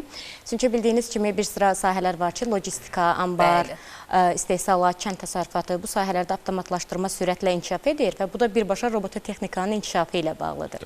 Amma bu o demək deyil ki, bütün sahələri sıxışdırıb çıxarır. Çünki dünyada İqtisadi Forumun elə 2025-ci il hesabatlarına görə, yəni süni intellekt bir sıra sahələri çıxara bilər, düzdür. Amma onunla yanaşı iki qat olaraq yeni sahələr də yaradır. Bəli, bu yəni işsizliyə gətirib çıxarmır. Yəni bir məqamı mən deyim, data analitikası son dönəmlərdə daha çox aktual olan bir ixtisas peşə kimi seçilirdi, amma hal-hazırda bunu da sizin əvəzinizdə sadəcə ilkin faktları qoyarsan, özü analiz edir, özü nəticə çıxarır, hətta özü perspektiv, potensial olaraq dəyərləndirmə də apara bilir. Yəni o qədər böyük bir inkişaf yolu keçib ki, yeni yaranır, amma yeni deyilən məhv olmaq üzrə olan bir peşə kimi də qiymətləndirilir. Əslində paralel gedir. Həm yeni yaranan sahələr, ixtisaslar, eyni zamanda ixtisaslar da bura aiddir. Çünki artıq demək olar ki, Çində süni intellektdən istifadə etməklə yanaşı, eyni zamanda bu yolda ixtisaslar da artıq açılıb ki, böyük ehtimal ki, yaxın bu bir neçə il ərzində biz bunun Azərbaycanda da şahid ola bilərik və xüsusilə süni intellektdən danışırıqsa, bugün hər birimiz istifadə edirik, qaçılmazdır bu.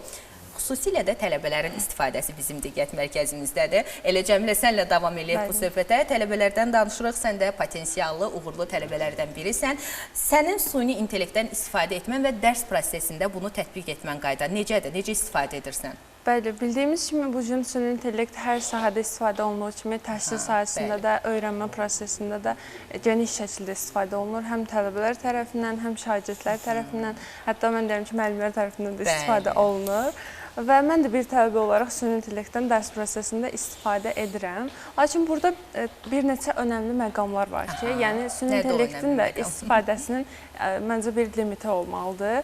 Məsələn, öyrənmə prosesində sadəcə istifadə etmək məncə daha düzgündür.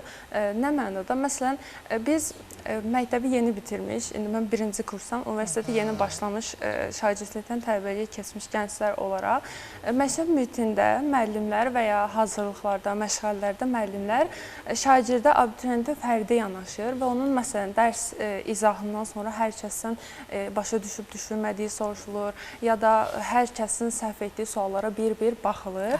Amma bu təbii ki, universitetdə belə bir zaman yoxdur. Yəni bir auditoriyada... Ümumi yanaşma var. Bəli, auditoriyada əyləşmiş 50-60 tələbəyə eyni anda hər kəsin səhvlərini baxmaq, hər kəsi ayrı-ayrı dərsi izah edir. Artıq universitet mühiti mən gördüm ki, tələbənin özünün öz üzərində işləməsini tələb edir və Məhz buna görə də məncə daha çox tələbələrin istifadəsi, yəni virtual bələdçi kimi, onlayn bir müəllim kimi süni intellektdən istifadə etməsi daha məqsəd uyğun olar ki, məsələn, dərsdə başa düşmədiyi hissələri, ona qaranlıq qalan hissələri, məsələn, mən özüm süni intellektdən istifadə edərək öyrənirəm.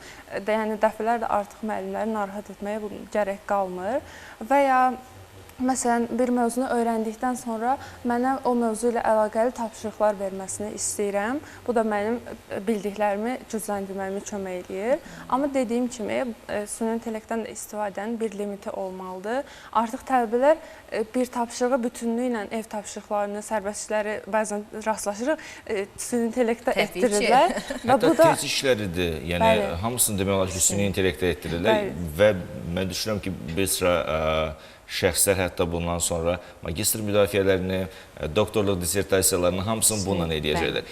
Bir sıra peşə və sənət nümunələri var ki, bugün demək olar ki, süni intellekt bəzilərinin həm psixoloqudur, həm həkimidir, həm də bir sıra müəllimidir. Sizin də qeyd etdiniz ki, oradan qaynaqlanaraq bu istiqamətdə sualla gedə bilərik biz. Yəni, sizcə bəs burada bir empatiya varmı? Yəni, süni intellekt bizə necə bir empatiya qura bilər? Yəni, artıq psixoloqla qarşı-qarşıya oturanda o bizim simamızdan da, çöhrəmizdən də nəyisə hiss edə bilir. Amma süni intellekt bizim ona ünvanladığımız sual qədər bizi tanıyır, yaxud da ki, sual qədər bizi bilir. Bir də elə bir elektron baza var ki, mən bir dəfə məsələn müraciət eləmişəm ki, mənim üçün filan bir şeyə hazırla. Necə ki, mənə xitab edir, Yaqub, xoş gəlmirsən yenidən. Eyni ilə mənim köhnə sistemdə mənim haqqımda mənim ona verdiyim sualları yaddaşda saxlayıb və mənim o durumlarımı gətirib bununla müqayisə edir. Yəni, sizcə bu empatiya nə vaxtsa mümkün olacaqmı? Yəni, süni intellekt tamamilə bir psixoloq, bir müəllim, yaxud da ki, bir həkim olacaqmı? Məncə, burada empatiyanı siz simulyasiya eləməyi nəzərdə tutursunuz. Amma simulyasiya ilə reallığı qarışdırmamalıyıq biz bir-birinə. Çünki ola bilər, bəli, süni intellektdən tələbələr bugünkü gündə müəllim kimi yararlanır. Lakin tənqidi yanaşmırlar. Çünki süni intellekt hər zaman bizə düzgün nəticə vermir, dəqiq vermir. Bəzən o faktları uydurur, özündən deyir. Əslində özü də etiraf edir. Aşağı hissəsində də yazılır ki, mən bir süni intellektdən. Buna görə, yəni ona tam güvənmək düzgün deyil. Elə sizin dediyiniz kimi empatiyada. Məncə bu bir müəllim qədər, həkim qədər, yəni bir insan qədər mümkün olmayacaq. Çünki onsuz da süni intellekt insanın neyron şəbəkələrinə əsaslanaraq yaradılıbdır. Yəni bu insan qədər olması heç bir zaman mümkün deyil. Bir universitet müəllimi kimi, bu işin bir mütəxəssisi kimi necə düşünürsünüz Gültac müəllimə? Yaxın bir 5-10 il ərzində tələbələrin rəqabətə davamlı olması üçün universitet proqramlarında elə bu sahədə hansı köklü dəyişikliklər edilə bilər və yaxud da ki, edilməsi daha yaxşı olar? İlk olaraq mən bayaq Cəmilənin dediklərindən yola çıxaraq demək istəyirəm ki, bugün tələbələrin onsuz da süni intellektdən istifadəsinin qarşısını ala bilmərik. Sadəcə biz onlara promptu necə düzgün verə bilərlər, bunu öyrədərik. Çünki hətta bugün dünyada prompt engineering deyə bir ixtisas çıxır və o tələbələrə məsələn fərqli promptlar verdikdə fərqli nəticələr ala biləcəklərini deyir. Yəni məsələn biz tələbələrdə tənqidi yanaşmanı inkişaf etdirməliyik ki, siz aldığınız nəticəni səhvi tapın. Yəni süni intellektdən aldığınız nəticədəki daha optimal variantı tapın. Və həmçinin biz proqramımıza bugün mütləq şəkildə fənlər arası inteqrasiyanı daxil etməliyik. Çünki artıq məsələn tibb ixtisasında məzun olan biri ilə tibb plus kompüter mühəndisliyi bilən biri arasında böyük fərq olacaq. Çünki tibbdə apardığı tədqiqatlar zamanı aldığı məlumatları analiz etmək üçün ona mütləq süni intellekt vasitələri lazım olacaq və bu da ki, təbii kompüter mühəndisliyi onun köməyinə çatar. Eyni ilə hüquqda, maliyyədə və daha sonra dediyim kimi tənqidi yanaşma, bunu inkişaf etdirməlidir tələbələr özündə. Yəni, istənilən halda bir sıra ünvanlara əlçatanlıq təmin olunur və bu bir növü asanlığı gətirib. Xüsusən də sizin bir az bundan qabaq dediyiniz kimi, məsələn, səhiyyə sahəsində əvvəllər hansısa bir məqamı aydınlaşdırmaq üçün həmin kitabı axtarıb tapıb oxumaqdansa, sonraki müddətdə düzdür, bunu Google elədi. Amma Google-da da yenə də həmin kitabı oxuyası olurdu. Çünki PDF formatda o kitab orada yerləşdirilirdi və kitabın içərisində cümləni çıxartmırdı. Amma artıq süni intellekt nə edir? Həmin kitabdakı həmin abzası sənin üçün çıxara bilir. Yəni, bu nə dərəcədə sizin işinizi asanlaşdırıb?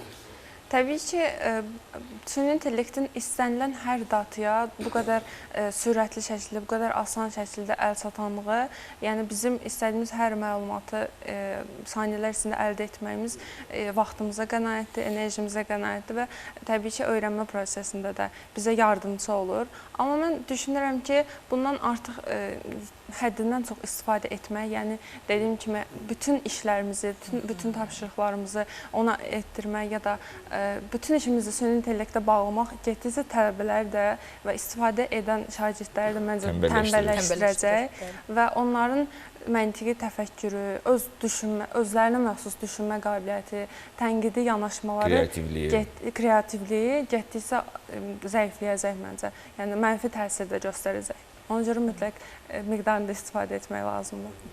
Bir də süni intellektdən danışırıqsa, yəni bu qədər bizdə əl çatanlığı təmin edibsə, burada nə var? Əsas məsələlərdən biri və müzakirə olunan məsələlərdən biri müəllif hüquqları və etika məsələsidir ki, artıq süni intellekt mahnı bəstələyir, artıq rəssamın yerinə yəni rəsmdə çəkir, əsərdə çəkir, kompozisiya qurur, şeir də yazır, kompozisiya da yaradır. Yəni bütün demək olar ki, yaradıcı sahələrin gördüyü işlərin əksəriyyətini görür.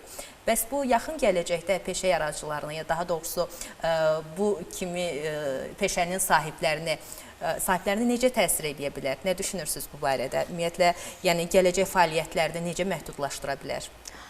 Onu deyim ki, müəlliflik hüquqlarının pozulması həqiqətən etik cəhətdən düzgün deyil.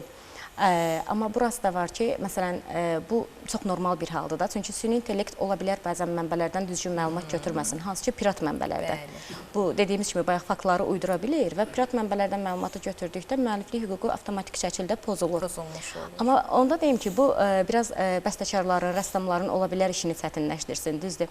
Lakin, demək, ötən illərdə Amerika Birləşmiş Ştatlarında belə bir hadisə olub.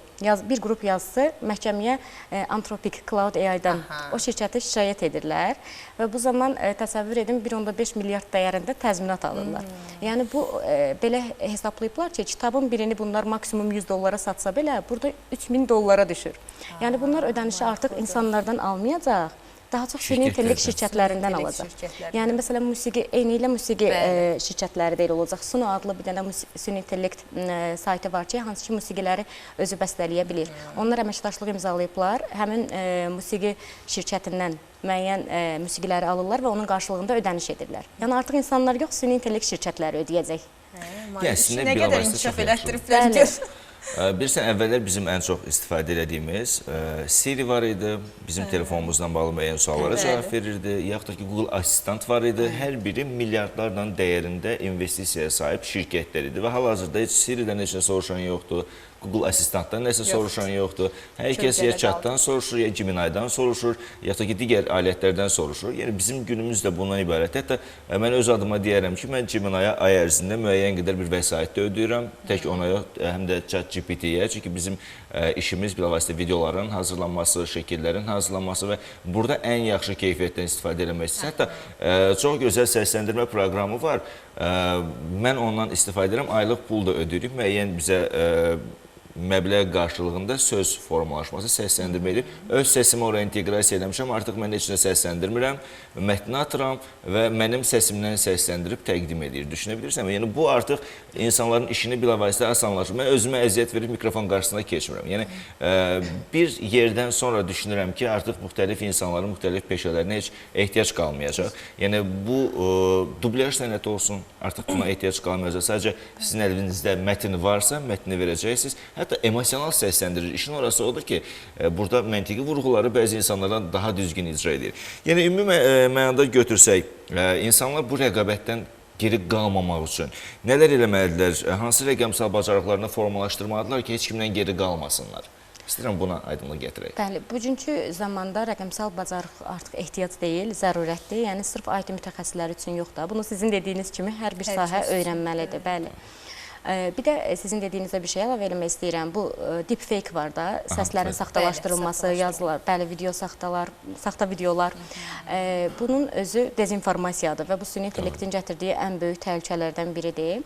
İnsanlar da dediyiniz suala gəldikdə, insanlar artıq ofis proqramları ilə kifayətlənməməlidir. Mütləq şəkildə məlumat analizini, data analitikasını öyrənməlidirlər. Çünki həqiqətən artıq məlumatlar böyüdükcə vaxta qənaət baxımından onu biz edə bilmirik. Çünki bu bizim saatlarımızı alır. Süni intellekt isə bunu saniyələr içində edə bilir. Çox qısa vaxtda hətta.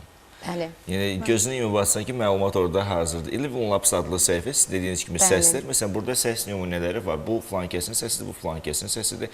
Baxırsan, bəzən bilirsiniz, düzgün promptdan hər şey asılıdır. Əgər siz orada düzgün tələffüz istəyirsinizsə, orada vergülləri yerində yazmalısınız, boşluq yerində, abzaslı yerində. Yəni, hər şey öncədən planlaşdırmalıdır. Və süni intellektdən istifadə də bir alət kimi görməliyik əslində biz onu. Təbii ki, az əvvəl vurğuladıq, istifadə zamanı özümüz də tənbəlləşdirməməliyik. Amma Yaqub, sən də dediyin kimi, bəzi məsələlər var ki, bəzi hallar var ki, elə süni intellektdən istifadə etmənin nəyi pis olur ki, o zamanlarda? Əlbəttə ki, işi asanlaşdırır. Bax, bu yaxınlarda bizim ölkədə olmasa, digər ölkələrdə smart home layihələri var və evin hər şeyi smartdır və istər təhlükəsizlik kameraları olsun, istər soyuducu, kondisioner, hər şeyə bir mərkəzdən idarə etmək mümkün. Hətta Harmony S sistemi var, əməliyyat operation sistemi var və orada ümumiyyətlə əsas üstünlük smart home versiyasına yönəlir. Bu da Huawei şirkətinin rəsmi belə deyək əməliyyat sistemidir. Bu yaxınlarda bir maraqlı xəbər oxudum. Ev sahibi hətta təhdid olunmuşdu süni intellekt tərəfindən, smart sistemə inteqrasiya olunmuş süni intellekt tərəfindən və ev sahibi əmr edirdi, işığı yandırmırdı, əsəbləşmişdi, bir-birləri arasında bir münaqişə başlamışdı. Yəni, bu artıq bir xəbər idi.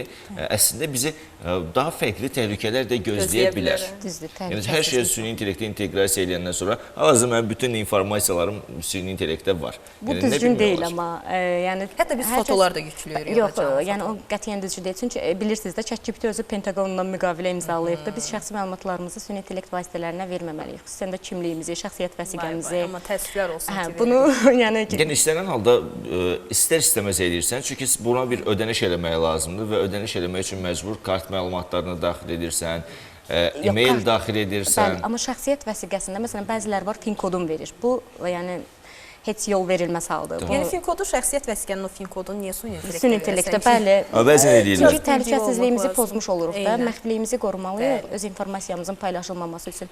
Hətta düşünün, son zamanlarda banklarda kartlarımızdan çəkilən pullar, hamısı bunlarla, transaksiyaların uğurlanması, hamısı bunlarla əlaqəlidir. Hansı ki, bəli. Böyük bir şəbəkəyə çöktürüldü Türkiyədə yaxın günlərdə, bilmirəm diqqət etdiniz yoxsa yox, süni intellektdən istifadə etməklə insanları aldadıb milyardlarla vəsait mənimsəmişlər və bu şəbəkənin çöktürülməsi ilə bağlı şikayət isə çox maraqlıdır ki, İsveçrədən gəlmişdi. Yəni, biz və bizim çevrəmizdəki coğrafiya buna çox da əhəmiyyət vermir və bu bizim üçün kifayət qədər problemlərə gətirib çıxarır. Əslində, ünvanlanacağım növbəti sual belədir. Biz müəyyən bir yaşdayıq, özümüzü dərk edirik və bugün bizim övladlarımızın əlində smartfonlar var və hamısının da telefonu alanda üzərində Gemini gəlir, alanda üzərində ChatGPT-si gəlir. Yəni, bunu uşaqlarda necə müdafiə eləməliyik, uşaqları doğrusu necə müdafiə eləməliyik? Sırf fake informasiyalardan və sırf süni intellektin mənfi tərəflərindən. Bunu biraz açığı çətin olar uşaq üçün nəzərdə tutursunuzsa. Məsələn, adi sosial şəbəkələrdə belə uşaqlar hər gün istifadə edir və sosial şəbəkə müəyyən bir alqoritmdən işləyir də, hansı ki, bu da süni intellekt tərəfindən yazılıb. Məsələn, fikir verirsiniz, bir şey axtardığımızda hər zaman qarşımıza eyni şeylər çıxır. Bu artıq uşaqlarda da, bizim özümüzdə də biz düzgünük istiqamətini verir ki, çünki biz düzgün yoldayıq da. Bu düzgün deyil əslində. Buna görə məncə limitləməliyik uşaqlarda. Bir də müəyyən bir yaş limiti qoyulsa, istər süni intellektdə olsa, istər hətta sosial şəbəkələrdə bu tətbiq edilir. Biz, bəli, dünən elə bu mövzuda qonağımızla da danışdıq. Artıq 16 yaş həddinə qədər məhdudlaşma reallaşıb. Bəli, bunu süni intellektdə də tətbiq eləyə bilərlər və yaxud da məsələn bəzi sərhəd qoya bilərlər. Bu limitlərdən istifadə etmək olmasın. Yəni, onsuz da bugün övladınıza kompüter ya telefon verirsə, burada müəyyən bir valideyn kilidir, yaxud da ki, ailə müdafiə sistemi mövcuddur, amma istənilən halda o sistemdən qaçıb başqa bir istiqamətdən süni intellekt artıq onu fərqli istiqamətə yönləndirə bilər. Mən təşəkkür edirəm gəldiyiniz üçün. Doğrudan da o qədər aktual bir mövzudur ki, yəni bu mövzunu səhərə qədər müzakirə edilsə yenə də bitməyəcək və əsas odur ki, süni intellektdən də yaxşı cəhətdən istifadə edək. Hansısa kontentlərin hazırlanması, çox möhtəşəm kontentlər çıxır. Zülfüqar var, bizim dostumuz yaxınlarda ona bağlı sujetimiz də olmuşdu. Süni intellekt video alətlərindən o qədər gözəl istifadə edir ki, öncəni reallaşdırır. Hansısa insanları, yaxınını itirmiş insanların yaxınları ilə yenidən... İstər video, istər foto vasitəsilə. Doğrudan da çox möhtəşəm işlər dərsəyə gətirmək olar. Yekun olaraq deyərik ki, təhlükə süni intellektin özündə deyil, ondan necə istifadə olunmağındadır. Yəni, ondan düzgün şəkildə istifadə etdikdə doğrudan da yaxşı faydalar götürə bilərik. Bəs Cəmilə, sənin son olaraq demək istədiyin nəsə varmı gənclərə? Bəli, mən də bayaq qeyd etdiyim kimi istifadədə müəyyən limit qoymalıyıq özümüzə. Yəni, müəllimə də qeyd elədi, zərərli əslində süni intellekt deyil, bizim necə istifadə etdiyimizdir. Düzgün istiqamətdə istifadə etsək, əslində çox yararlı, çox faydalı, bizim həm zamanımızı, həm də enerjimizi qorumaq üçün faydalı bir vasitədir. Yaxşı seçimdir. Doğrudan da maraqlı. Təşəkkür edirəm bir daha sizə. Çox sağ olun, dəvətiniz üçün biz təşəkkür edirik. Sağ olun. Və dəyərli tamaşaçılar, proqramımızı növbəti mövzumuzla davam etdirəcəyik. Mövzumuz isə sənədsiz evlərlə bağlıdır. Yaranan çətinliklərdir. Hazırlayıbdı materialı. Gəlin izləyək, birazdan studiyada olacaq.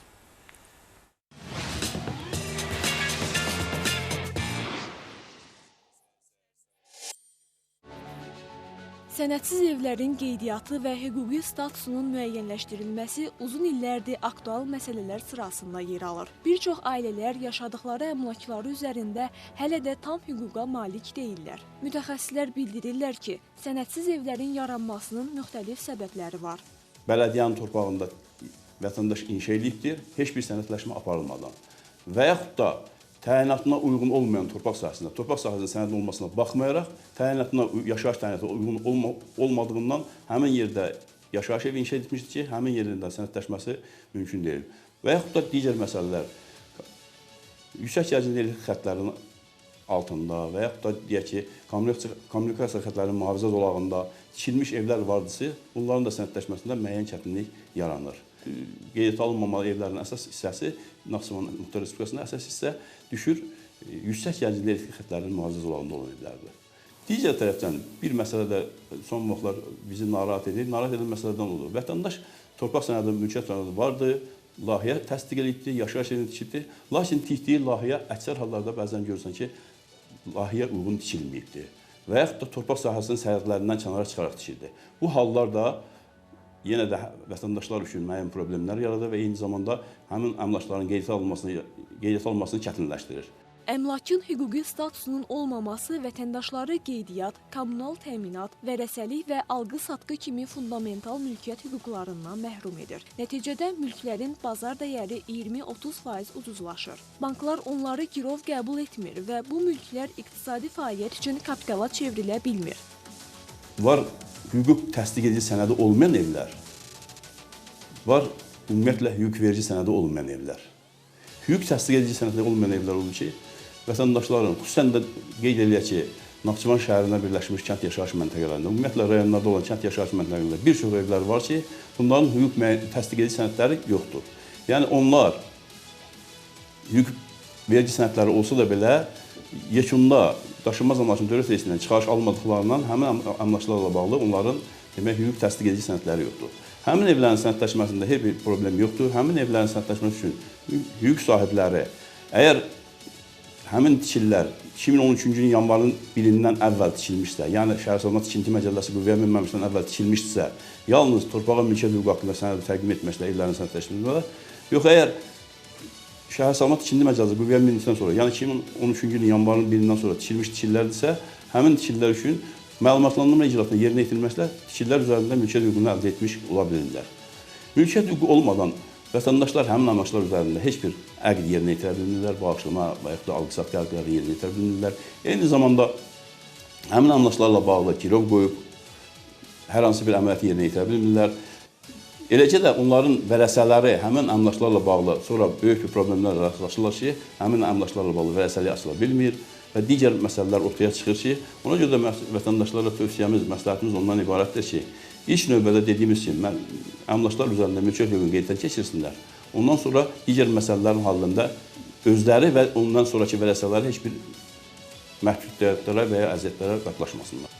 Vətəndaşın sənəd almaq üçün hara müraciət etməsinə gəldikdə isə mütəxəssislər qeyd edirlər ki, ilk növbədə daşınmaz əmlakın dövlət reyestri haqqında qanunun 8-ci maddəsinə edilən son dəyişiklikləri əhatə edən sənədlərin siyahısı ilə tanış olmaq lazımdır. Əgər bu siyahıda qeyd olunan sənədlərdən biri və ya bir neçəsi vətəndaşın əlində varsa, yaşadığı ərazi üzrə əmlak məsələləri dövlət xidməti tabeliyində daşınmaz əmlakın dövlət kadastri və reyestri publiki hüquqi şəxsin idarə heyətinə müraciət etməlidir. Əgər vətəndaş qanunvericiliyin tələblərinə uyğun surətdə sənədləri təqdim edirsə, onlara yerindəcə baxışlar keçirilir və müvafiq surətdə sənədləşdirilərək həmin əmlaklarla bağlı texniki pasportlar və daşınmaz əmlak dövlət reyisindən çıxarışlar verilir. Əks hallarda çıxarışların verilməsində müəyyən çətinlik vardır. Ona görə də vətəndaşlardan tövsiyəmiz, xahişimiz ondan ibarətdir ki, ilk növbədə torpaq sahə üzərində mülkiyyət hüququnu əldə etsinlər. Həm eyni zamanda mülkiyyət hüququnu əldə edən zaman torpağın təyinatına xüsusi fikir versinlər. Yəni yaşayış evi üçün tikiləcək torpaqların təyinatı yaşayış məntəqəsinin torpaqları olmalıdır. Və torpaqlar üzərində mülkiyyət hüququ əldə edildən sonra müvafiq surətdə icra hakimiyyətləri müraciət edərək məlumatlandırıcı icraatını yerinə yetirməli və məlumatlandırıcı icraatını yerinə yetirərək tikili işlərinə başlaya bilərlər. Ev sadəcə 4 divar deyil, onun hüquqi sənəti bir ailənin sabahına verilən təminatdır. Bu, həm mülkiyyət hüququnu qoruyur, həm də gələcəkdə yarana biləcək problemlərin qarşısını alır.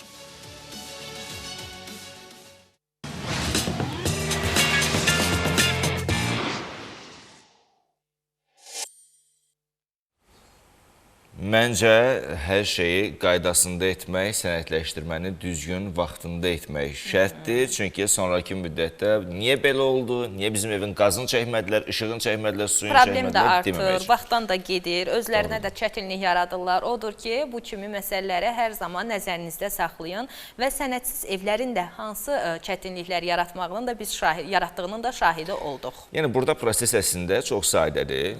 Birinci memara müraciət edirsiniz, memar sizin evin proyektini hazırlayır, onu müvafiq icra hakimiyyətinə təqdim edirsiniz, proyekt təsdiqlənir, ondan sonra isə tikintiyə başlayırsınız və ondan sonraki, yəni ev hazır olandan sonraki proses isə daşınmaz əmlakın qeydiyyatına həyata keçirməkdir. Bununla bağlı da müvafiq strukturlar var, qanuni dövlət rüsumunu ödəyirsiniz və sənədləşmə prosesini həyata keçirirsiniz. Yəni, burada qeyd elədiyim kimi, əsas iş sənədlərin qaydasında olmasıdır. Yəni, sənədləri qaydasında olan bir əmlaka sizə heç kim heç nə deyə bilməz. Sən az əvvəl memardan danışdın və bundan bir qədər də əvvəl biz süni intellektdən danışırdıq. Artıq demək olar ki, bəzi hallarda memara da ehtiyac olmur, onu da həll etmiş oluruq. İşiniz asanlaşır. Təqdim eləməsə də, amma məsələn, memar orada yaxşıdır ki, detallarına qədər fikir verir. Təmir olunmamış bir evə içəriyə girirsən, şəklini çəkirsən, göndərirsən süni intellektə. Bunu belə etsən daha yaxşı olar deyir. Və eyni qayda bizim elədiyimiz bir şey var. Sən də şahidi olmusan. Etmişik, dizayn eləmişik. Bəli. Çox da gözəl alınır. Alınır, yaxşı da alınır. Çox da gözəl alınır. Onu tətbiq eləmək qalır. Böyük layihələrdə, böyük proyektlərdə əlbəttə ki, memarlıq həlləri şərtdir. Böyük bir binanın layihəsini ona əmanət etmək olmaz. Çünki adi bir armaturun yerində bir fərq olsa santimetr, sonraki müddətdə problemdir. Amma istənilən halda süni intellekt bugün həyatımızın böyük bir hissəsini təşkil edir və öz dizaynlarımızı belə hətta ona həvalə edirik. İtibar edirik bəzən və süni intellektdən elə danışmışkən artıq mütəxəssislər vurğulayır ki, yəni mənfi təsirindən danışırlar ki, çox istifadə nəyə gətirib çıxarır? İfrat dərəcədə istifadə şizofreniyaya gətirib çıxarır. Elə bu barədə, bəli, şizofreniya da səbəb olur, yəni psixoloji baxımdan. Tənbəllik də hər zaman vurğulayırıq onsuz da öz yerində və ətraflı mən oxuyum bu məlumatı. Çünki süni intellektdən istifadə həyatımızda qaçılmaz hallardan biridir. Real insanlarla diyaloq qurmaq əvəzinə süni intellektlə davamlı əlaqədə olmaq insan psixikasına mənfi təsir göstərir və gizli psixoloji problemlərin üzə çıxmasına şərait yaradır və mütəxəssis qeyd edib ki, buradakı əsas təhlükə fərdin cəmiyyət içərisində təbii ünsiyyət vərdişlərinin yavaş-yavaş itməsidir. Virtual həmsöhbətlə ünsiyyət qurmaq olduqca asandır. O, canlı insanlardan fərqli olaraq mübahisəyə girmir, reaksiyanı anında verir, istifadəçinin tələblərinə. Demək olar ki, tam uyğunlaşır. Nəticə etibarilə bu cür rəqəmsal ünsiyyət forması güclü asıllığa gətirib çıxara bilər və əlavə olaraq da bildirib ki, tamamilə sağlam görünən şəxslərdə də belə özlərinin fərqində olmadığı gizli psixi xəstəliklər əmələ gələ bilər. Kəsintisiz informasiya seli və süni intellektlə davamlı təmas bu cür gizli problemlərin o cümlədən nevroz, depressiya və hətta daha ciddi pozuntuların aktivləşməsinə zəmin yaradır. Mütəxəssis eyni zamanda paranoya yaranma ehtimalı barədə də xəbərdarlıq edib. Şəxsdə elektron alətlərin və ya ətrafdakıların onu davamlı izlədiyini hiss etməyəni yarada bilər. Bu səbəbdən neyron şəbəkələrə yalnız qədərində müraciət etmək vacibdir və xüsusən də mənəvi dəyərlər və fərdi münasibətlər mövzusunda onları heç bir halda real ünsiyyətin alternativi kimi istifadə etmək olmaz. Amma təəssüflər olsun, bu gün rəfiqəmiz kimi söhbət edirik, dostumuz kimi dərdini dərdimizi bölüşürük və ondan cavab gözləyirik. Amma adətən də o səni yəni yönləndirmir. Sadəcə olaraq yenə deyirik, bir algoritmadır, müəyyən cavabları verə bilər. Yəni sənin nə qədər köməyinə çata bilər, nə qədər sənin problemini həll edə bilər. Hətta Yaqub, sən də şahid olmusan hər halda. Bəzi pasiyentlər, ümumiyyətlə xəstələr də olur ki, artıq ona həkimin yazdığı resepti belə ora göndərir. Həkimə güvənmir, amma süni intellektə güvənir. Analizləri alır, həkimdən öncə birinci süni intellektə göstərir, sonra baxır ki, həkimlə eyni şey deyirlər. Bu arada sponsorlarımızdan da bəhs eləmək istəyirəm. Realdılar, süni intellekt deyirlər, həm sağlamlığımız üçün xeyirdir. Həm bizim sponsorlarımızdır deyə demirik. Bugün vitrinlərdə ən çox gördüyümüz və ən çox alınan yayın istisində ürəyimizi sərinlədən bu sulardan siz də ala bilərsiniz. Sirap və Badamlıya təşəkkür edirik bizi dəstəklədikləri üçün, proqramımıza sponsorluq etdikləri üçün. Minnətdarıq. İndi isə sujetimizin vaxtıdır. Keçirik sujetimizə. Erkən uşaqlığın inkişaf dövrü, gələcəyin təməli. Kəmalə xanımın sujetidir. Gəlin izləyək, birazdan buradayıq.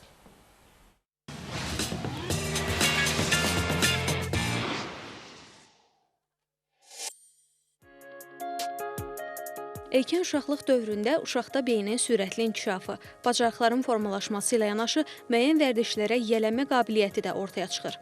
UNICEF və Ümumdünya Səhiyyə Təşkilatı bildirir ki, uşağın həyatının ilk illərində qazanılan təcrübələr onun gələcək həyatında da özünü göstərir. Belə ki, bu da onların təhsil sahəsindəki biliklərinin artırılmasına, cəmiyyətə inteqrasiyasına müsbət təsir göstərir.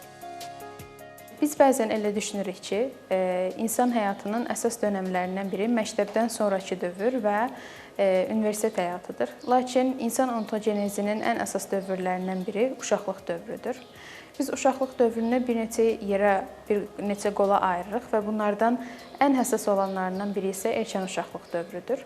Erkən uşaqlıq dövrü 0-5 yaş arasını əhatə edir və bu dövr ərzində uşaqlarda şəxsiyyətin ana xətti formalaşmış olur. Uşaqlıq dövrünün əsas aparıcı fəaliyyətlərindən biri oyun fəaliyyətidir ki, uşaqlar oyun vasitəsilə həyatı öyrənir, kəşf edir və bir-birləri ilə daha səmimi, daha yaxından əlaqə qurmağa imkan tapırlar. Əlbəttə ki, bu dövrdə uşağın ən böyük ehtiyaclarından biri onun emosional ehtiyaclarıdır və bu xüsusilə də valideynlər tərəfindən təmin olunmalıdır. Valideynlər xüsusilə də oyun vasitəsilə uşaqların hansı emosional ehtiyacı olduğunu öyrənə bilər və bunu bu cəhətdən təmin edə bilərlər. Onun istədiyi emosional sferasını inkişaf etdirə bilərlər. Əlbəttə ki, bu cür uşaqlıq dönəminin inkişafında sadəcə məsuliyyət valideynlərin üzərinə deyil, eləcə də bağçaların, məktəblərin üzərinə düşür ki, biz xüsusilə 0-5 yaş arası uşaqlardan bəhs ediriksə, burada bağçaların önəmindən danışmalıyıq. Əlbəttə, uşaqlıq dönəmi, uşaqların hüquqları, onların inkişafı daima dövlət tərəfindən diqqətə saxlanılır. Qeyd edək ki, Azərbaycan Respublikasının uşaqlara dair 2020-2030-cu illər üçün strategiyasında uşaqların hüquqlarının qorunması, müdafiəsi, digər məsələlərlə yanaşı, həmçinin gələcəyimizin təməli olan erkən uşaqlıq dövrünün vacib istiqamətləri də əks olunub. Biz urbanizasiya dövründə uşaqların əvvəlki nəslin oynadığı oyunlardan məhrum qaldığını görə bilirik. Düzdür, bağçalar müəyyən qədər bu boşluğu doldurmağa çalışırlar. Lakin oyuncaqların da inkişafı, onların da müxtəlif modellərinin artıq yaranması uşaqlarda müəyyən qədər yaradıcılığı biraz azaltmağa doğru gedir, meylidir. Əvvəlki dövrün uşaqları ilə indiki dövrün uşaqlarını müqayisə edərsək, əvvəlki dövrdə müəyyən vəsaitlərdən uşaqlar özlərinə oyuncaq yaratmağa çalışırdılar, düzəltməyə çalışırdılar. Lakin indi hər şey hazır olduğu üçün müəyyən qədər onların yaradıcılığında, təfəkküründə, təxəyyülündə biraz boşluqlar görə bilirik və məqsədimiz də həmin o boşluqları alternativ yollarla bərpa etmək və doldurmaqdır. Əlbəttə ki, 5 yaşına qədər uşaqlarda biz oxu-yazı proseslərindən bəhs edə bilmərik. Onlar daha çox ətrafı şəkillərlə, rənglərlə, səslərlə öyrənirlər, kəşf edirlər və bu dövrdə də xüsusilə sağ beynin inkişafı üçün, yaradıcılığın inkişafı üçün onların musiqi ilə, rəsmlə, və digər həyat oyunları ilə daha çox iç-içə olmaları lazımdır ki, onlar yaradıcılıqlarını hər cəhətdən inkişaf etdirə bilsinlər və ətrafı yaradaraq öyrədə bilsinlər, kəşf edə bilsinlər. Valideynlə uşaq arasındakı səmimi münasibət onun psixoloji və sosial inkişafında təməl rolunu oynayır. Ata-ananın uşağa olan dəstəyi onun özünə inam hissini, müstəqil düşüncə qabiliyyətini gücləndirir. Sevgi və qayğı ilə əhatə olunan ailədə böyüyən uşağın aldığı tərbiyənin onun gələcək inkişafında rolu böyükdür. Bu zaman uşaq həm fiziki, həm də mənəvi cəhətdən kamil vətəndaşlar kimi formalaşır. Sağlam ailə mühiti eyni zamanda uşağın özgüvən hissini artırır, onun yaradıcı bir fərd kimi yetişməsinə lazımi şərait yaradır.